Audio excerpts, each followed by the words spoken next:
கர்த்தருக்கு கொடுக்க வேண்டிய கணம்னு ஒன்று இருக்கிறது. அப்போ கர்த்தருக்கு கொடுக்க வேண்டிய கணத்தை நீங்கள் எப்படி கொடுப்பீங்க? கர்த்தருக்கு நேரடியாக கணம் கொடுக்கறது ஒன்று இருக்குது, அது கொடுக்கணும். கர்த்தர் உன்னை பார்த்து ஒரு காரியம் சொல்லியிருக்கிறாரா, ஒரு விஷயத்தை உங்கள்கிட்ட சொல்லி உன்னை கொண்டு செய்கிறேன்னு சொல்லியிருக்கிறாரா, அந்த காரியத்திற்கு நீங்கள் கணம் கொடுக்கணும். நீங்கள் ஒரு விஷயம் இருக்குது, ஒருத்தர் வந்து உங்ககிட்ட ஒரு பொருள் கொடுத்துட்டாரு, அந்த பொருளை கொடுத்துட்டு இதை பத்திரமா வச்சுக்கோன்னு சொல்கிறது, அந்த பொருளை பத்திரமா வச்சுக்கிற அடையாளம் என்னென்னா அவர் சொன்ன வார்த்தையை நீங்கள் கனப்படுத்துறீங்கன்னு அர்த்தம். புரியுதா?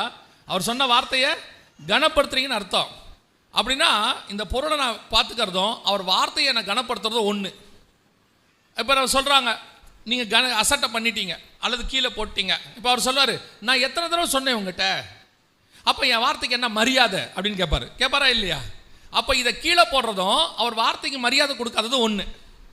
அப்போ என் கையில் கொடுத்துருக்கிற அபிஷேகத்தை நான் பாதுகாத்து கொள்றதும் அவரை கனப்படுத்துறதும் ஒன்று. அப்போ கர்த்தர் எனக்கு கொடுத்த வேலையை ஒழுங்காக செய்யறதும் கர்த்தரை கனப்படுத்துறா என்ன? நம்மளை பொறுத்த வரைக்கும் கனப்படுத்துறா என்ன?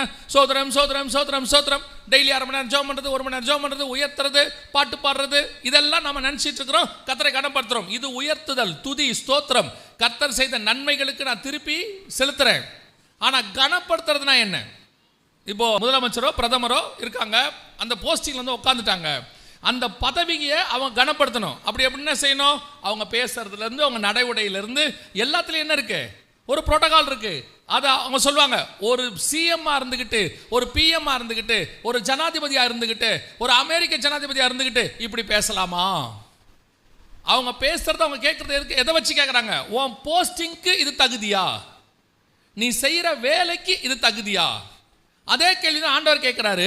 உன் மேல் உள்ள அபிஷேகத்துக்கு கனம் எங்கே? நான் கொடுத்த ஆசாரியத்துவம் நான் உனக்கு ஒன்று கொடுத்துருக்கிறேன், ஒரு தரிசனம் கொடுத்துருக்கிறேன். அதை நீ பற்றி கொண்டு ஓட வேண்டியது அல்லவா உன்னுடைய வேலை?